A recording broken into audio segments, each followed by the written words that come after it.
Okurikira ripota ya Minisitule y'Ebyamagara y'omwaka oguhwire noyoreka ngu percentage ya 24.2 obw'abantu abakuru hamwe na percentage ya 22.9 obw'abaana bato mu Uganda nibo biine oburwire bw'omutwe. Ambrose Bakashaba Ruhanga omu kugombya oburwire bw'omutwe kuruga omu Mental Health Services yagira ngu ekizibu n'okushanga ngu oburwire bw'omutwe tiburikuhika kworeka obubonero nk'ezindi ndwara. Kumanyitwe nkitwe nk'abantu tukumanya obubonero obw'okubasa kureberaho omuntu yabaine eki oburwire mutwe gwe.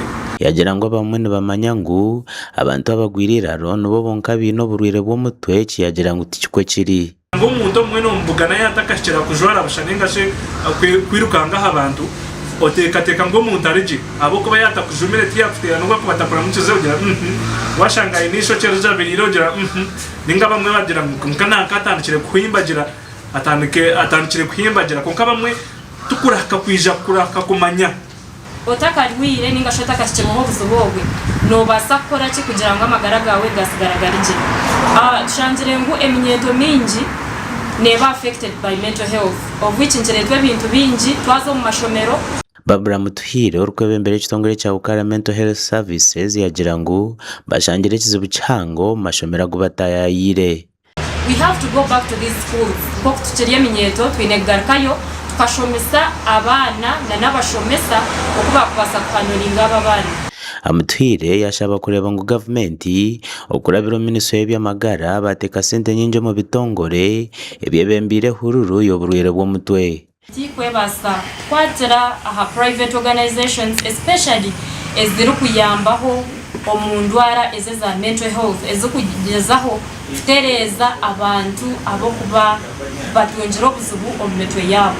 Abana kuba kukurana bagenda nibakimanya ngu mental health nakyo nekizibu baza kukurana baza kukura nakyo mbwenu kija kutuyamba mu society yitu neija kumanya mental health nayo ine kufibwa bonke ebintu ebindi.